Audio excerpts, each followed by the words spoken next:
Welcome, everybody. Thank you for joining us today at IIED for this IIED debate. We're just waiting for people to join the event, and we're also waiting on a couple of panelists, but we will get going. So at this point, I'm going to hand over to Tom Mitchell, the Executive Director of IIED. He will be facilitating today's conversation. Tom is his work focuses on leadership in complex systems with a research background spanning climate resilience, systems, innovation, and anticipatory governance. Today, Tom will be also drawing on some of his experiences because he spent much time at COP30 as well as guiding our panelists through a series of questions. So over to you, Tom. Thank you. Thank you so much, Claire, and welcome to everybody. As Claire mentioned, I'll be chairing the session today. Particularly then welcome to all participants and to panelists. I know you're joining from all different parts of the world, and incredible to see the breadth of locations and experience and so on that people are highlighting in the chat. So what we'll be doing today, as Claire highlighted, is working through a series of questions for our panelists. You will see here that we're very much focused on the title of the session, so on climate finance, justice and action. And within that, taking a very strong perspective from least developed countries. And you'll see the speakers today representing leadership across the least developed countries group, across youth organizations, and those who've been deeply embedded in different parts of the negotiations in Brazil. But I think just also as a lead in to acknowledge that for those who were in Brazil, it already feels like a kind of a slightly surreal period for me. It was hot, it was humid, it was chaotic, it was at times challenging, and an awful lot to digest, across many, many different agreements and action areas. And I think a lot of people will have been reading some of the commentary online or through social media that many people who were in Brazil at COP30 were reflecting on and sharing in the last few weeks. I think our job today is to try and kind of take you through some of the headlines, some of the perspectives from leaders across the LDC group. And we'll do so through a set of questions to them as a whole and then to individuals that I will pose to them, and then we will do a kind of Q&A reflection as a whole at the end. So without further ado, what I would like to do is to introduce you to each of our panelists one by one. Some of which are still to join us and are having technical difficulties, but we will work that through as they join us. So we will have Lina Yassin, who's with us, is a climate change researcher at IIED.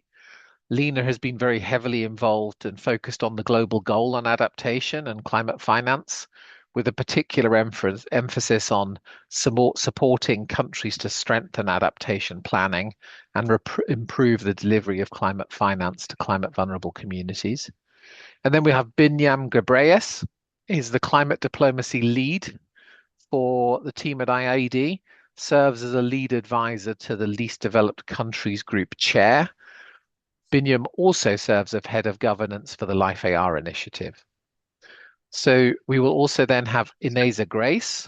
Ineza is the founder of the Green Protector, a youth-led organization advancing climate justice, adaptation, and community resilience. Her work centers on the lived experience of climate vulnerable communities with a focus on loss and damage advocacy and youth leadership in the global climate change process. And then we will have Ambassador Adao Soares Barbosa, is the incoming chair of the Least Developed Countries Group and is also a board member of the Fund for Responding to Loss and Damage.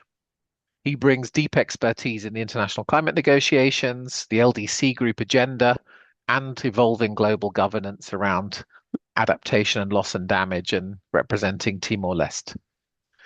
And also then to Evans Davie Njewa, is the Deputy Director for Climate Change in the Government of Malawi and currently the chair of the Least Developed Countries Group. He's also a former board member of the Green Climate Fund and the Adaptation Fund, and his experience spans climate finance, climate policy, and representing the LDCs in multilateral processes, with a particular focus on finance transparency and implementation. So I think you'll agree that this is a pretty high profile, experienced, insightful group of panelists to help us through this topic. And so enough of hearing from me. Let's move on to hearing from them. What I will do is ask them to take it in turns to respond to an opening question. And here's the opening question, panelists. From your perspective, which outcomes at COP30 were the most important? And what specific success stories or missed opportunities illustrate how the system is working or indeed failing for the most climate vulnerable countries? Lina, if I may, let me pass to you first. Thanks a lot, Tom. It's a lot of pressure to come first in such an esteemed panel, but thank you for having me. I think from me, and I'm sure the panelists will get into more details, I'd like to take this as a bigger picture question. For me, the most important outcome at COP30 wasn't a one paragraph or a decision text. To me, it was the fact that multilateralism was still standing.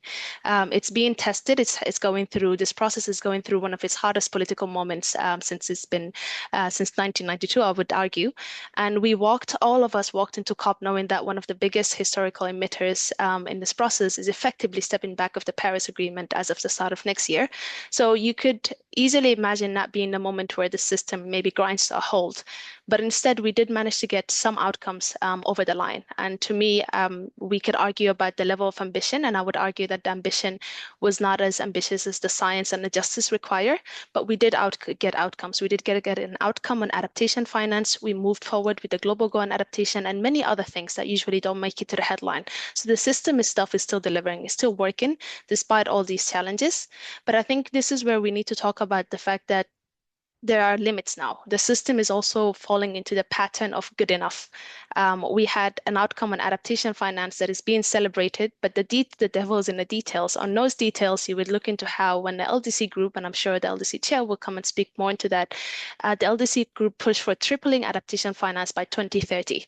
This would have been a great moment to say, despite all of these challenges, we are aiming for ambitious outcome with the understanding that the future will allow for more ambitious to come.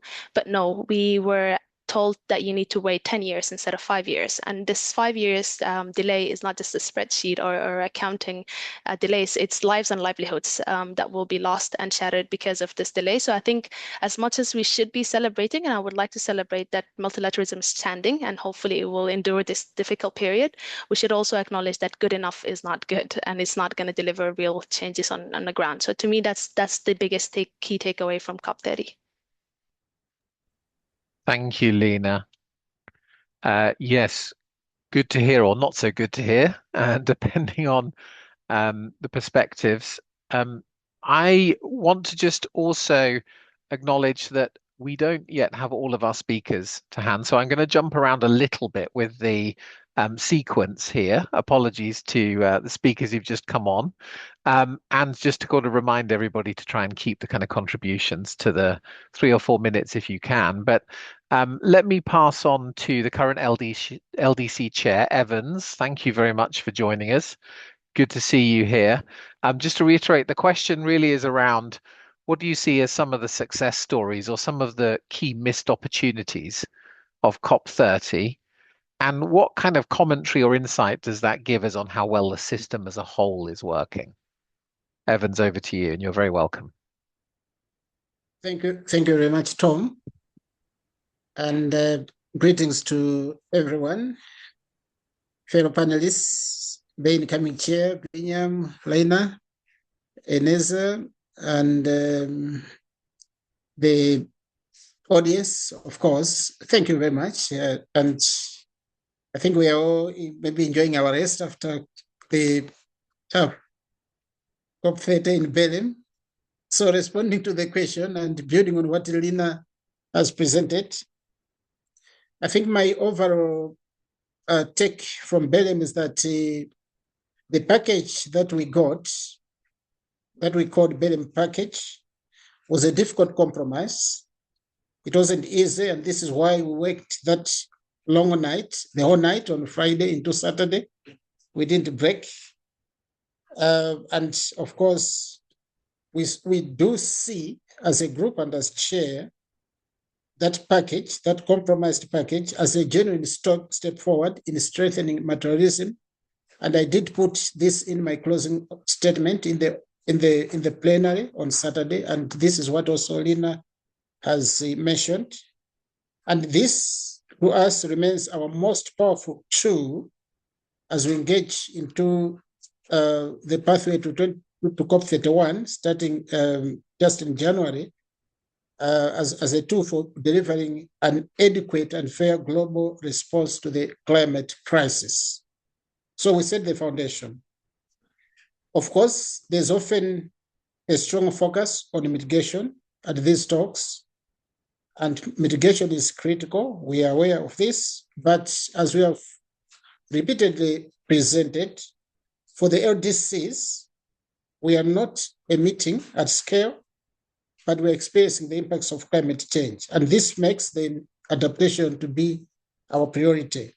And addressing those impacts and defending our people, now the 1.6 billion, against the climate crisis is our highest priority. And this is what I think my successor, Ambassador Dao, will take up and then champion, so that we get more financing, of course, to support adaptation. Now, if you recall, COP30 was called the COP for adaptation, and we saw some progress on this front, as Lina has presented. You also recall that in Glasgow in 2021, developed countries committed to doubling adaptation finance by 2025. Now that we have reached 2025, we are clear that we needed a new commitment, and we called for adaptation finance to be tripled. And this is what I championed as chair, supported by the colleagues, and finally, we got it, of course, up to 2035, not 2020. So this was, of course, a milestone that we got. We are proud, therefore, to secure this call in the material decision through, of course, though disappointed that the timeline was pushed to 2035 rather than 2030, which we strongly advocated for. Of course, those on the front lines do not have a decade to spare. So 2035, that's 10 years, would have loved to get this to 2030. It is important, of course, that this decision is understood as the successor to the Glasgow commitment, and that assumes the Glasgow commitment is delivered in full. As I close for this question, again, starting with a baseline of roughly 20 billion in 2029, and then double to 40 billion in 2025, coming from Glasgow, we expect adaptation finance to reach at least $120 billion by 2035. This was our mark for 2030, not 2035. And I was tempted in that Friday night to start proposing that we even quadruple, because the EU and others then started talking about, when they started talking about 2035, I said, okay, then we should quadruple, not triple. But then we did not get this one.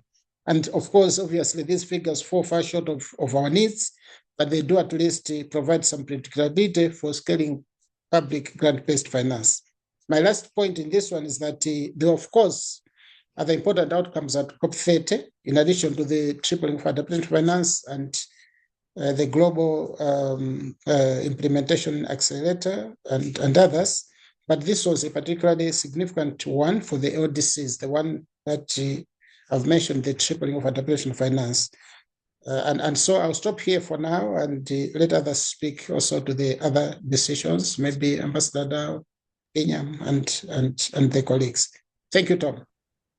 Thank you very much, Evans. Yeah, good to get your insights into the kind of late Friday night considerations of 2035 and quadrupling or tripling. But you in some ways, in very brief remarks, are highlighting some of the challenges of this process now, very much where, as Lina said, these are people's lives and livelihoods, and they are very significant differences between 2030 and 2035, or tripling or quadrupling.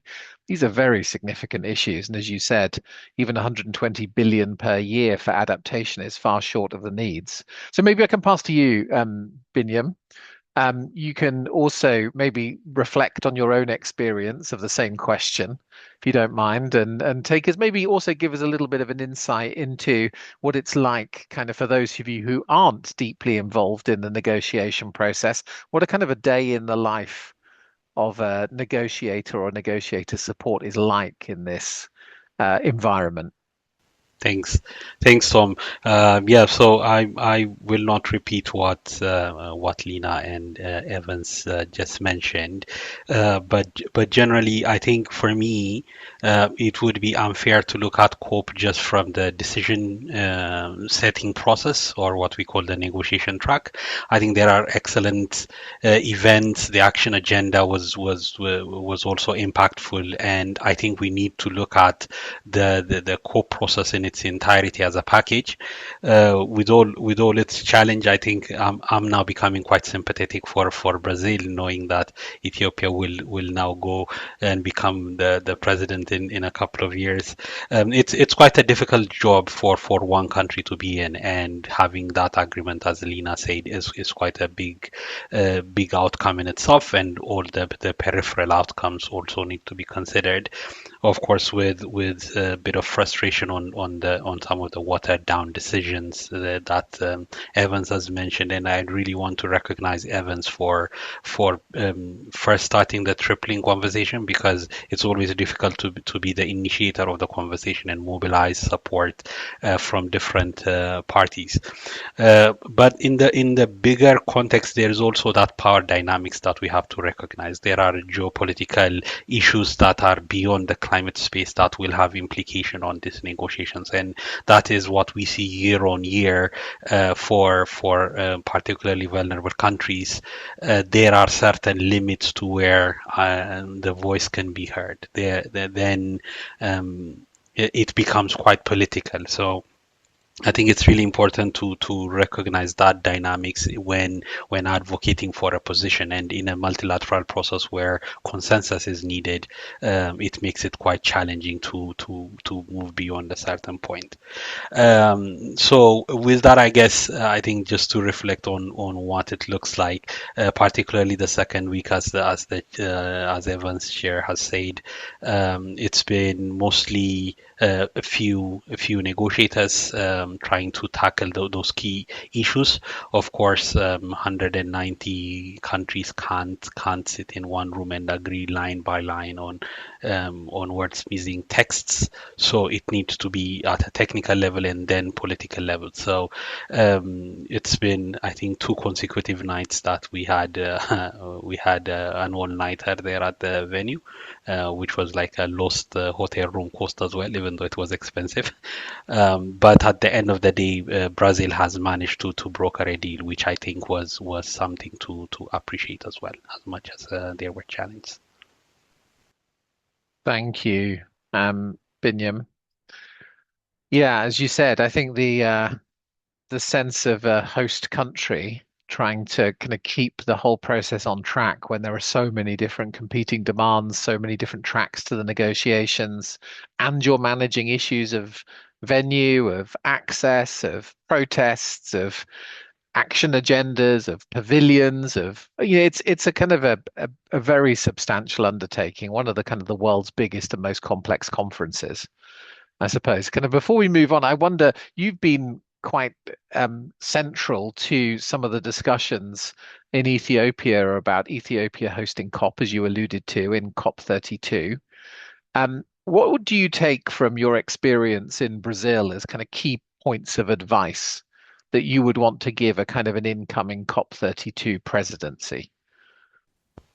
Yeah, I think having this two years in advance for Ethiopia is a strategic win, because 2 years gives good time. I wouldn't say enough time, but good time to start preparing. But yeah, I think the urgency of preparing early, setting things up, having brokering deals before getting to the conference is quite critical. And from different COPs, we take different lessons. And from my experience over the past 10 years, what I've seen successful COPs deliver was they've managed to reach out early to all actors quite quite early in advance, building bridges, ensuring that there aren't new surprises at the conference, but a lot of them are entertained outside the process, and parties are very well aware of what they are going to deal with. So I think that was the critical thing. I think one of the challenges that we are seeing in the UNFCCC process over the past couple of years is this agenda fight. Of course, it's been there for ages, but I think now it's becoming quite prominent. So I think focusing on the purpose is quite critical, and Brazil needs to take the credit for starting on the day.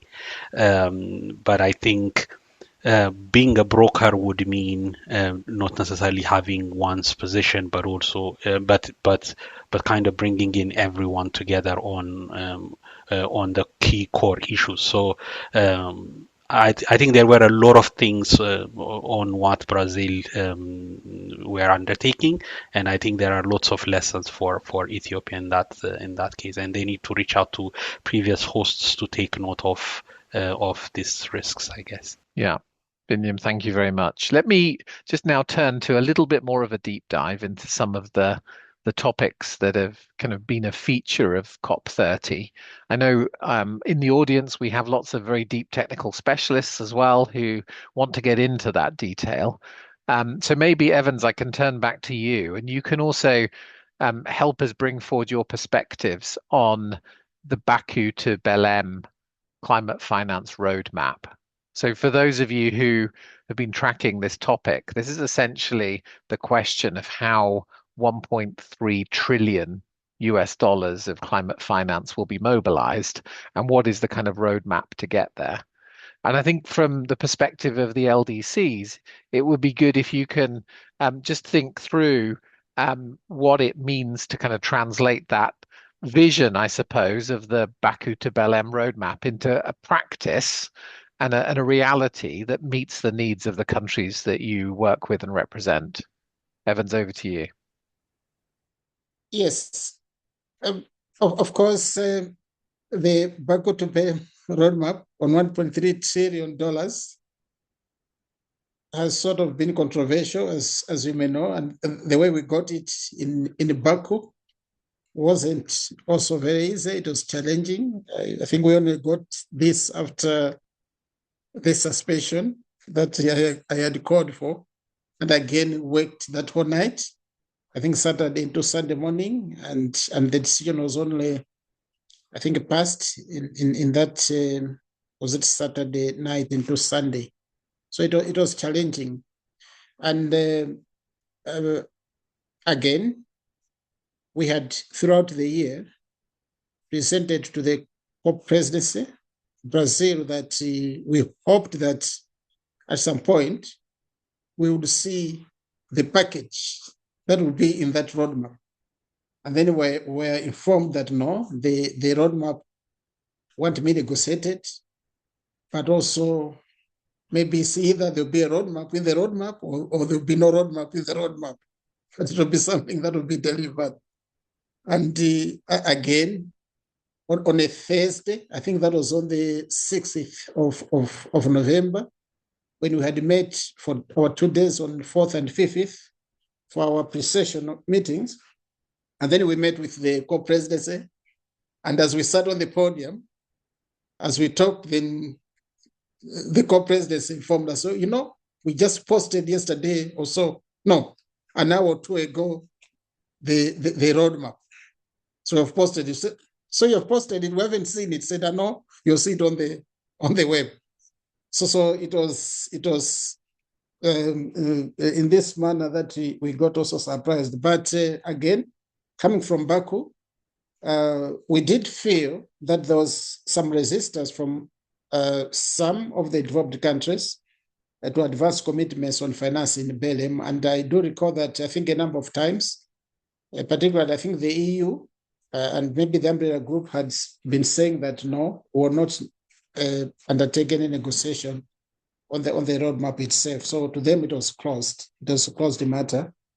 And as you also recall, the way the roadmap was presented by the COP29 and COP30 presidencies, as I said, before the COP itself in the first week, and it wasn't negotiated.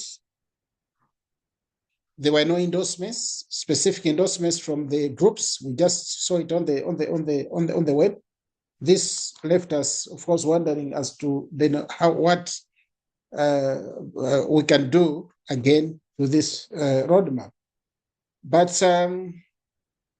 suffice to mention that the Montreal decision that we got launched then a 2-year process to discuss Article 9.1 of the Paris Agreement.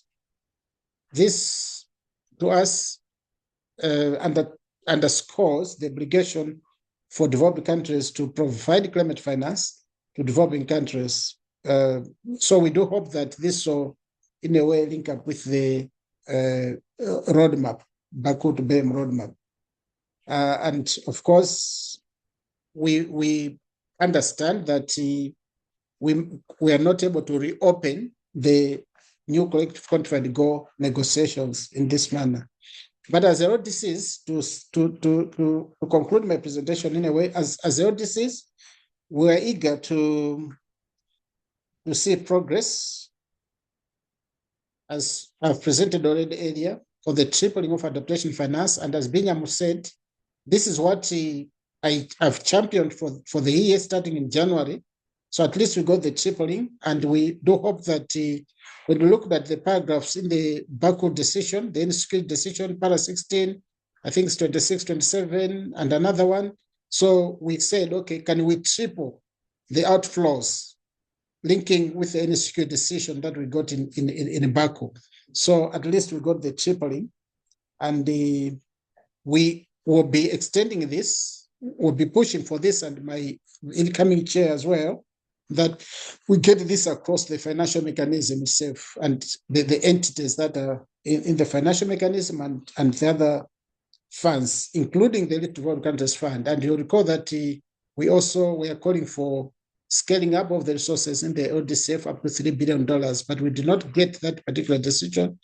We got another weaker decision, but we do hope that we'll get this. So we saw some progress, to sum up, including, of course, that delivery of the roadmap, and now we need the delivery of those resources, of that 1.3 trillion. If you go through the roadmap, you'll see that there have been proposals on how this will be realized, will be mobilized, and where it should go and support. If I'm to conclude, I'll say that both the Paris Agreement and the Convention are clear in the requirements for climate finance to be provided to developing countries for addressing climate change, and LDCs have that particular need. You also recall that we just have had this year the ICJ's advisory opinion, which has further clarified that this is a legal obligation and that it must be delivered at the scale necessary to realize the goals of the Paris Agreement. So yes, we do expect that these commitments would translate into real sustained financial flows, and as I have always said, they must do that. They must do that. And I think let the world know. I know we have listeners on this conference or webinar. Let the world know that climate finance to us is not charity. It is a legal obligation. And it is a legal obligation. So it must be mobilized and be provided to us. And it is the only means of a global response to this global crisis, knowing that the costs of inaction far exceed the costs of acting now. So we look forward to seeing the Baku to BEM roadmap on $1.3 trillion being operationalized. Thank you, Tom.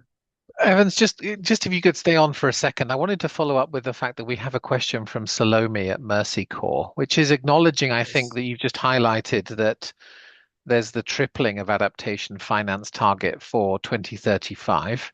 And there is obviously an acknowledgement of the NCQG in Baku and the kind of set of goals there. What do you sense, or what's the position of the LDC group in terms of that kind of interim set of steps?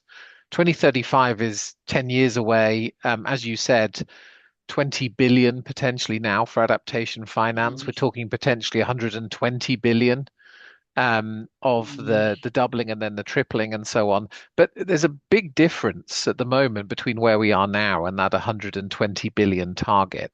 What will you as a kind of an LDC group be pushing for in the next 12 months or in the next 24 months in terms of seeing measurable, discernible progress towards that target to give confidence, I suppose, that there is that commitment and it can be met?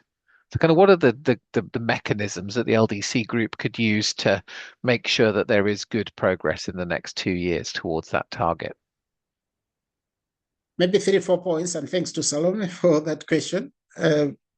Yes, one is I think Ambassador Dow, the incoming chair, and I, supported by I think the colleagues in the group, will make sure that one, we start with the LDCF, which is immediate. The GF replenishment is being programmed, and already in January there's a GF replenishment meeting where I think the two of us will be present, and then one of us will be sitting in the council of the LDCF and SCCF.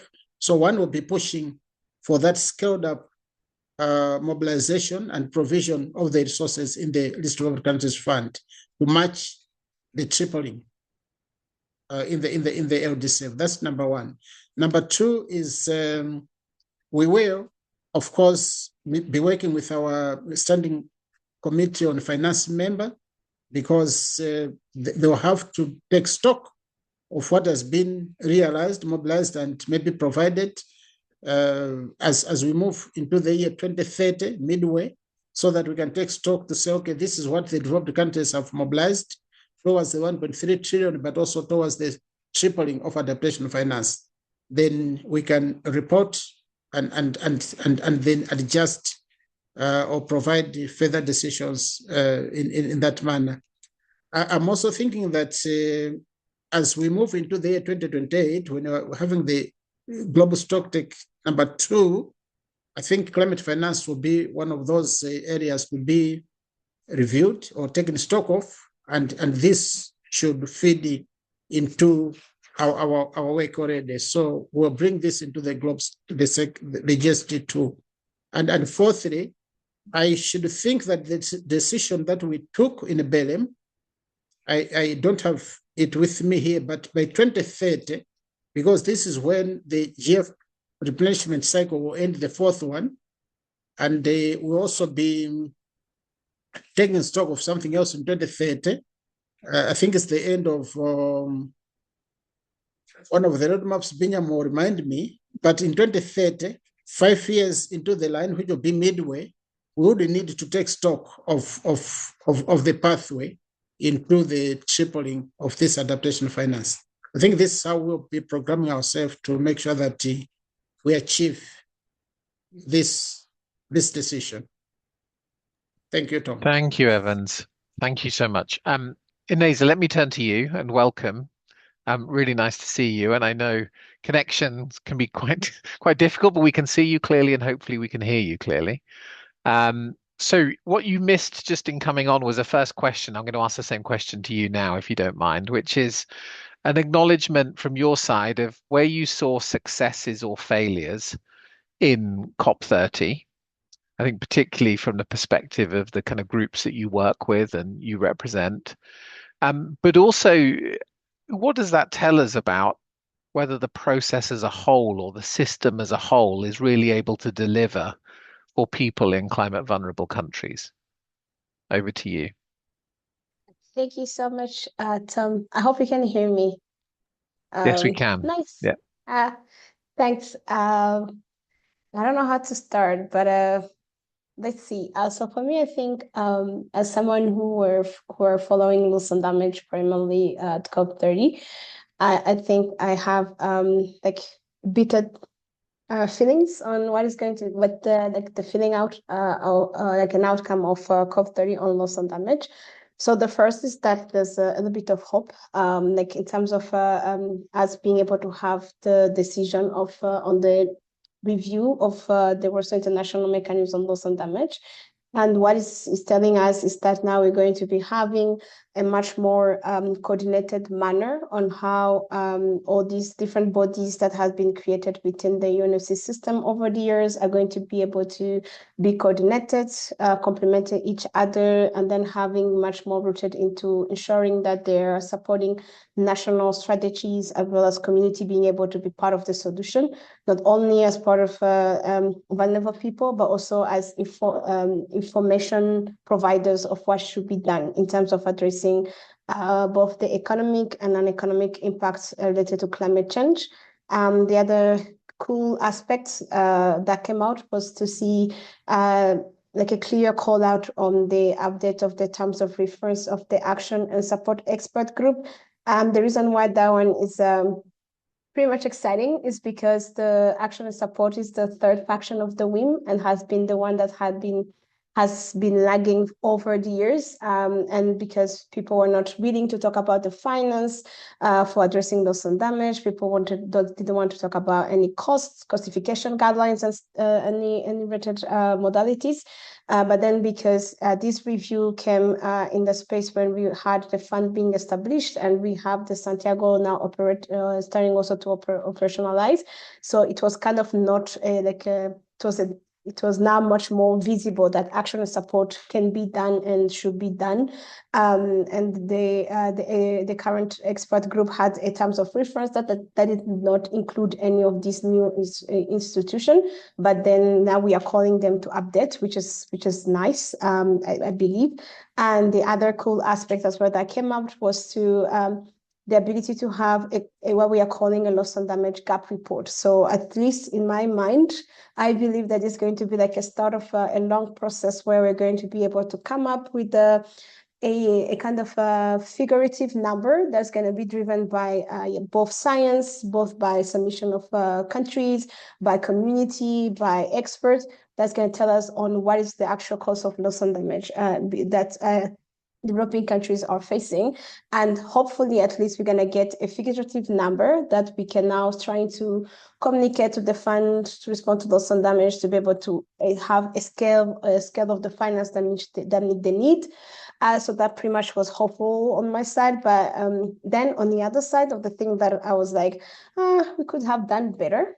So the first thing is like this ability of having stronger languages that really link these responsibilities of loss and damage finance to be rooted within the convention, as well as the Paris Agreement, having like a way to talk to the scale of the needs of the finance need that is needed.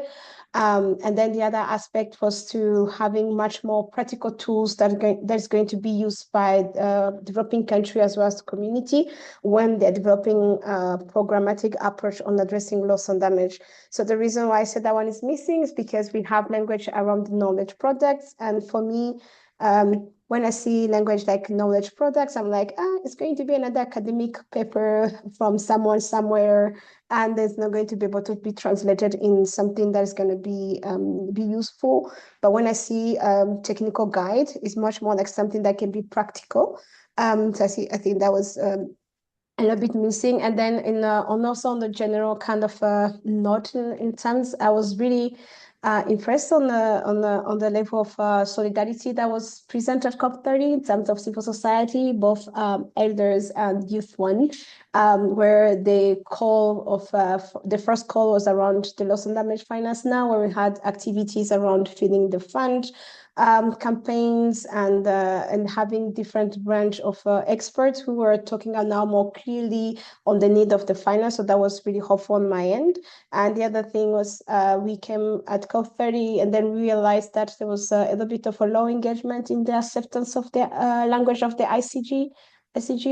And then that brought us to really think on how can we now start having an advocacy that can be framing from opinion to obligation, because most of the argument that was in the room was that the advisory opinion is an opinion, doesn't have to be an obligation. But then because it was the first time, we had something that's clearly linking to both adaptation finance, loss of damage finance, and the need to keep the 1.5 alive as clear as possible. So as part of the different group that I'm part of, we thought that it could be something much more better to elevate the need to go from opinion to obligation. Then I think we're also planning to keep doing that one until we have a firm kind of a message from the UN Secretary General that's going to be talking about to the UNFC Secretary General. I don't know if the Secretary General said at least this can be pretty much accepted. And then the other thing, I think they also feel a bit lagging from on the loss and damage perspective. We also link with what Mr. Evans just mentioned, is like a strong linkage to the global stock take, because for so many reasons, people I don't know how to frame this, but people see the global stock take as a kind of evaluation report you get at the end of an academic year, and then they don't want to do anything about it. And then other part of the world see the global stock take as that report you get, and then they tell you where you have to improve. So you kind of have to increase some action for you to be able to excel next period. So that's a bit of a confusion that's there. And then I think it's going to be very harder. But then especially in the terms of certifying loss and damage as the third pillar of climate action, because currently, even as how the review stand, we don't have strong linkages, but we think we are going to be using every small pieces of wins we are having to ensure that we are going to be able to come up with a stronger, more prominent outcome on the global stocktake for loss and damage. Because we got a win in the last review where we had a separated kind of thematic from loss and damage was separated from adaptation. So we want to keep that one, and then keeping it much more visible in terms of also speaking to the fund. And last, one of also the major backlash we had was the fact that we were not able to have clear linkages of the loss and damage finance with the Article 16 of the NCQG. So which means that we have, yes, we have guidelines, but we don't talk to the fund, and it's the loss and damage fund is not going to be part of the institutional mechanism that's going to be subjected to tripping of the finance that is available, even though we're still struggling from pledges that are not contribution. So I can end here, and then I'll be happy to take questions. Thanks. Thank you. We will come back to you, and I'm sure there will be people who are asking the detailed questions on loss and damage as well that we'll refer to you in a bit in the Q&A function. Lina, let me maybe pass on to you. So we've gone a little bit deeper on loss and damage. Evans, did you want to come in there just to check? Just to link up with Ineza, that yes, I think in the LDCs group, we believe in working together, having the whole society approach, leaving no one behind. And this means including the non-state actors like the Inezas when we are in the negotiations, even when we are preparing to go to the negotiations, we do take them on board. And so we fight, if I may use that word, the climate emergency together. So I'm hoping that my successor, Ambassador Dow, we will still also have the youth and the non-state actors on board. You may have noted that in the LDCs group, quite a good share of the speakers in the meeting rooms are from this sector of Ineza, the youth that we are grooming to take up the mantle, and so yes, we will be together, and we're together, of course, on this crisis. Thank you, Tom. Thank you, Evans. Yeah, Lina, let me turn to you. So, global goal on adaptation. It's an area that received quite a lot of discussion and coverage, and some irritation as well at times, I think. Can you give us a little bit of an insight into what was going on there, and give us your sense of, I suppose, levels of comfort on the final outcome related to global goal and adaptation? Thanks, Tom. And yes, the GGA, the Global Gun Adaptation, was indeed a very heated discussion, especially towards the closing plenary. Those who followed the closing plenary may have seen that a number of countries did come on mic and objected to the final list of indicators and said they wanted these objections noted and they wanted a way to address their concerns on the indicator list in Bonn next year. And I think to me, this speaks to what has been the biggest challenge of the GGA process over the last few years. It's been the fact that the perfect has been the enemy of the good. It is impossible to come up with a global set of indicators that will accurately tell you what is the adaptation story in a village in Sudan or a community in Malawi or a city in Latin America, all the same. So I think and over the last 2 years, we've had 78 experts across the world coming up with these indicators, trying to help countries come up with the final list of 100. We said the list would be 100. What we ended up adopting was 59, because countries were scared that 100 is a big number. But the potential list of 100 that the experts gave us, and I see some of them are on this call actually, has been challenged. It's been criticized, it's been bracketed, and that's fair because countries kept saying we want something that will truly tell our adaptation story. And it's been a high stake negotiation for a lot of countries. But I think we also need to recognize that adaptation is iterative, and whether or not we'll be able to understand if these indicators are robust, they're actionable, we can only do so by doing. We can only learn by doing. And at this point, I think we need to start shifting in from putting nice words in a text to actually implement and see if this works, if this makes sense. So to me, I wouldn't say these indicators right now are robust or actionable, and I wouldn't say they're useless. What I would say is we have a workable set that we can start using, and we need to start shifting the conversation into implementation because we need to understand, do those indicators fit with existing systems? Do they help hold the system accountable? Do they even make sense? And this is not an answer that we can get in a negotiation room in Bonn or Belém or Addis. This is something that we can only get by starting to support real on-the-ground implementation. A lot of people on this call come from organizations that does a lot of adaptation work. So my challenge would be to those people who to start asking themselves, how can we support turning this GGA outcome from a PDF to practice? And this is where the next step comes in. So to me, and then we need to focus on the feedback loop. If those who may have read the GGA outcome, it established a set of things. The key thing for me was the Belém to Addis vision, which is meant to be a 2-year roadmap where countries start piloting these indicators, feedback on what they have learned from them, and allow Addis or COP32 to give us an operationalization, I hate that word, guidance. So to me, if we're able to create a feedback loop where countries can feedback their experience on these indicators, we will make sure then when we get to making them happen, we actually are informed by the realities on the ground. So what I would say to just conclude is that GGA indicators are not yet a guarantee of real progress, but they're a handle that we can grab onto. And that's something, and we need to recognize that whether or not they become robust and meaningful will depend entirely on what we do in the next 2 years to actually learn from what they are, understand how we can make them better. And I think also make sure that climate vulnerable countries, LDCs and SIDS are at the center of the implementation, not just the subject of it. So this to me would then make sure we move forward and not just have a symbolic outcome. Thank you, Lina. I think just as a follow-up reflection there, let's imagine that I'm sat in a kind of a capital and a government in a climate vulnerable country with a list of 59 indicators and real challenges in terms of how much resources that I have to dedicate towards action on these 59. What do I think? Do I think, well, what I need to do is trial all 59? Can I trial a couple? If I do well on them, does it mean I get more money? Does it mean I get less money?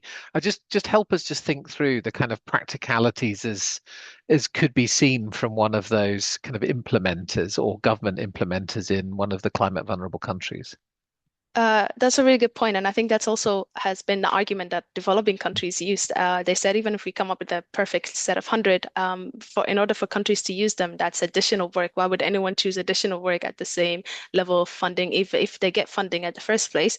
So in a decision text, we've also called and included a request and invitations to all the multilateral funds in the process, the Adaptation Fund, the GEF, the GCF, to support the implementation of the indicators, support the building of the data infrastructure, the capacity of institutions and national governments to be able to actually use those indicators. So, and then it's on to us in the next few sessions and negotiations to unpack what does that mean, to push for that in all the funds to make sure we actually establish dedicated initiatives for supporting the countries who want to implement them. If you choose to implement them, that's a noble thing to do, and it will help adaptation in the UNFCCC, but you should be supported. But I would then go the extra mile and say this is not just the UNFCCC bubble. This has to be everyone helping, and this is where international organizations, think tanks, research institutes, everyone has a part to play. And I think building on the model where for the last 2 years, we opened up the UNFCCC, allowed 78 experts from some of them never heard of the UNFCCC to come and share their knowledge. Let's continue that inclusive process and allow everyone to play a role and everyone to support governments, but make sure it's all guided by the Paris Agreement. So that would be my answer, but I think it's something that we need to unpack more. Lina, thank you. And also, I think a big thank you to you for all of the work that you've been doing over the last 2 or more years on supporting a good outcome on the global goal on adaptation. I know you've been very central to that and raising the voice of climate vulnerable countries. So a big thank you. Binyam, let me turn to you. I think there's a question in the chat here that I'm going to pose to you as well from our colleague at Climate Home News. If you could give us a bit of a reflection then on what you think the kind of goals of COP32 could be. I realize we're kind of stepping ahead a couple of years, but there's interest, I think, in what an Ethiopian presidency might want to foreground as some of its strategy. Have you got any insights at this stage on what you think those kind of core goals would be? And is it the kind of positioning of Ethiopia as a least developed country? Does that matter in some ways in the way in which the presidency might develop its work? Thanks. Yeah, I've tried to respond in the chat, but I think it's something to come back to. And yeah, fair to say I can't speak on behalf of the presidency itself, but there are some hints that I take. One, Ethiopia's nominated from the African group will be championing the African group's priorities. Of course, we've been hearing the African special circumstances conversation coming up in Belém. That was, I think, managed through the presidency's, I think, diplomatic skills, but not to the point of meeting the needs of the African group. So I'm sure this will be something of a priority for the continent to be championed through Ethiopia, or at least would be brought up as an issue. Of course, being an LDC country, Ethiopia will also look at the vulnerability side. So means of implementation for me would, I think, be the biggest feature. Finance would importantly be at the core. We will be 2 years into how we mobilize the resources of meeting the goals that we're setting. So I think this is going to be an opportunity to test whether the policies and the documents we agree on are actually practically implemented. So I would say means of implementation focus could likely be linked to vulnerability, and those conversations could be featured. Thank you, Binny. Very good to hear. Evans, if I can bring you back in, let me ask you this question about the role of private finance. So Ian is asking around, do we hear a lot at the moment that when there are shrinking ODA budgets, particularly from countries in Europe or in North America and so on, a lot of the discussion is, oh, well, if only we can leverage more private finance, that's going to be able to solve the problem in some form. I just wondered, as we, build a sense of trajectory towards the NCQG target or the tripling of adaptation finance, from an LDC group perspective, what role do you see private finance playing in meeting some of the challenges in the countries that you work with and represent? Yes, this has been on the table over the years, and it's being championed, of course, by colleagues maybe in the Western world and the developed countries in a way. But to be frank with you, and I'm not very sure who has posed this question. I think I haven't checked the chat box, but to be frank with you and the audience, it is not for us very easy. One, for the LDCs to attract private financing. Two, it is also not very appetizing for the private sector in the LDCs to support climate action, particularly adaptation in the LDCs. Why does this happen? As I mentioned in my first presentation, responding to question 1, adaptation is the priority of the LDCs. Adaptation does not really attract any tangible benefit maybe to the investor. It looks like you are supporting the humankind to, 1, increase their adaptive capacity, 2, to obtain livelihoods in a way and build resilience. And this is what makes the private sector not very willing to support the LDCs, but also it gets difficult for us to attract them because as opposed to mitigation, where there's lots of technology being transferred and developed, then they do not actually see the market value to support adaptation.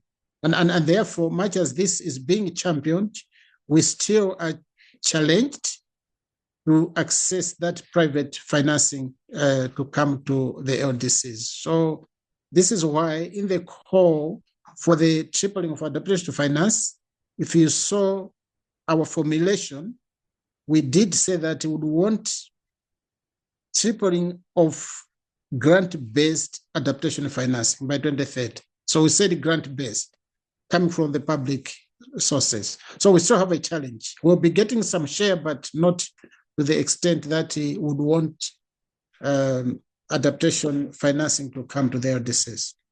Thank you, Tom. Thank you very much, Evans. What I'm going to do is just pivot us towards looking forward.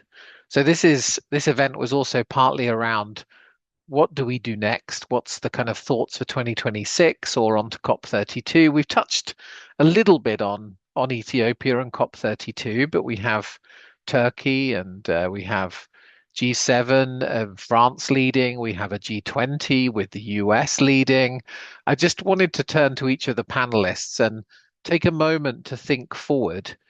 And maybe the question then is, if you were to zero in on one really kind of bold, game-changing idea or moment or process that you would want to point to in the coming 12 months, what would you highlight to this audience, and how do you think we could really exploit that opportunity? Lina, maybe I can turn to you first. You've been putting me on the spot. I know, well, you're so good. So. I think for me, the answer wouldn't be surprising. It would be the GGA, because I really think we need to stop aiming for big things, celebrating them, and when moving on to the next big thing and the next trendy thing. We need to make sure we're consistent in the support and the implementation. So for me, if we are to use 2026 in a way that supports the GGA, we should have, for every LDC or SITs that should be supported with a fully funded country-led plan to pilot the GGA indicators. It's very concrete. It's what we got from the text that countries should pilot them, but countries won't do so without the support. So if we can figure out a way, a program, anyone who has the resources to support LDCs and SITs in piloting these indicators, feeding back to the negotiation, then we can also ensure that COP31 and COP32 are actually informed by these realities and by what those countries truly want. So to me, it's as easy as just keep working on what we agreed on, keep translating it from paper to reality, and that would be the GGA. Thank you, Lina. Ineza, let me turn to you. Thanks. I was having a trouble to think what's going to be the one key moment, but I narrowed down because I'm thinking about the loss and damage finance, and this.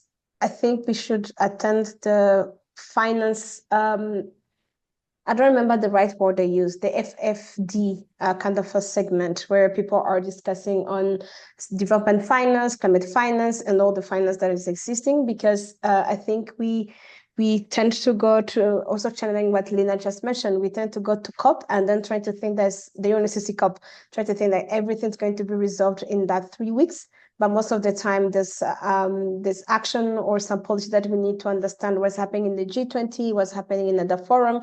And then for me right now, because the fund has to receive new additional finance, I think it should be, and also having the way to talk about not receiving new debts, whether it be for finance for adaptation or finance for loss and damage. So I think that's the key moment I will be picking, like also ensuring that financial experts also be aware of what is the climate space discussion that is happening, because I feel sometimes they are disconnected, even if on the ground they are working toward the same country or same community, but then they don't talk to each other. So yeah.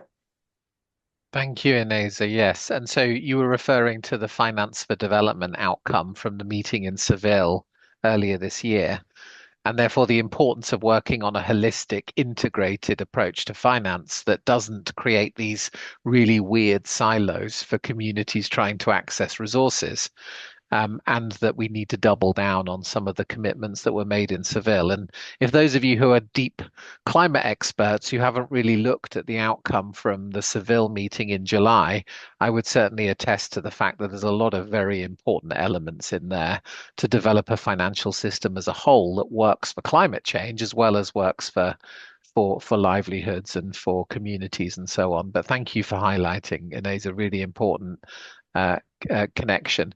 I also was just acknowledging, as I turn to Evans and to Binyam, in the chat, there's a couple of topics that we've not really touched on at all in this discussion. One around this was supposed to be a COP about forests and around tropical forest protection and so on. I wonder whether you could maybe briefly in your sum up remarks touch on how you saw that. And then also acknowledging that targets around fossil fuel phase out, we've not really looked at. I think, Evans, you mentioned it briefly, but in terms of thinking around the just transition mechanism and so on.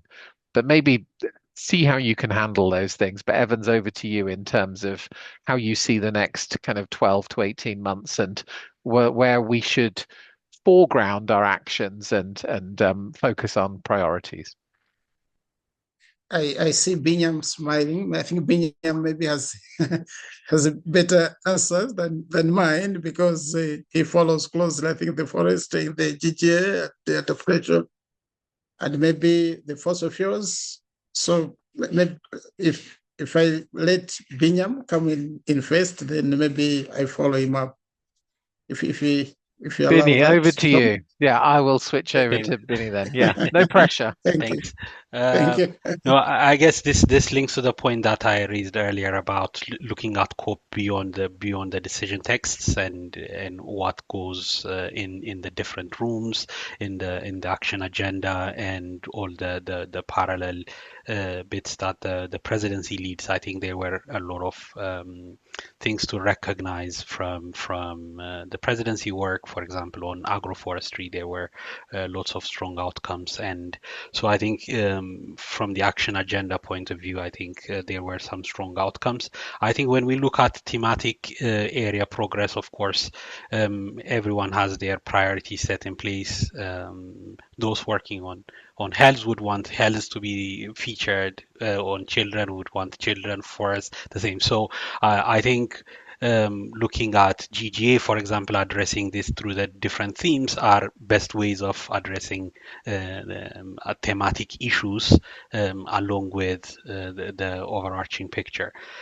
So maybe while I have this space, I can also respond to the summary question, which I think for me, at the end of the day, if there is no means of implementation, then the next NDC synthesis report and the GST outcome is going to tell us that we fall short of meeting the target. So it's not about designing good NDCs, but about implementing them. And the only way that those ambitious bottom-up NDC plans can be met is when the likes of, I think there was a question about 9.1, which is really, really critical for the LDC group. They need to be implemented, and there needs to be funding available for meeting those. And practically, as Chair said, looking at alternatives, while it's good, can they deliver now and in time for the needs of developing countries is a big question that leads us to public sources. Thank you, Binny. Yes, sure. So I can then Evan. jump in. Yes. And so Tom, yeah, you three things that occurred when we were in Belém that relate to the two topics you have mentioned: the fossil fuel, the non-fossil fuel treaty, that ambition, but also the forest issue. I think you saw the demonstrations coming from the indigenous people. That was all about the forests. This is where they get their livelihood, those people. It shows that forests are important and we need to safeguard the forest sector because this is a livelihood for everyone, but well knowing that they are a source of carbon, but they are also a source of as a sink, yeah, as well. Number two, the Friday into Saturday night that we did not sleep in the room that we had the heads of delegation plus one. The whole debate was around these two issues plus the tripling of adaptation finance. So we spent the 12 hours in the night considering 3 paragraphs: tripling for adaptation finance and the mitigation ambition, plus I think the unilateral trade measures. So again, you could hear like colleagues from the Arab group saying that no, we'd rather, in fact, if I were to quote them, would rather even pull out of the Paris Agreement because this fossil fuel, is it market, if I may call it that way, is our survival. So we'd rather just pull out of the Paris Agreement. If you want to bring us to a corner, then we'll pull out. Similarly, the 4 or 5 Latin American countries that then spoke in the closing plenary on this matter, in the night, they were also very adamant about the issue about forestry. So we had the two extremes.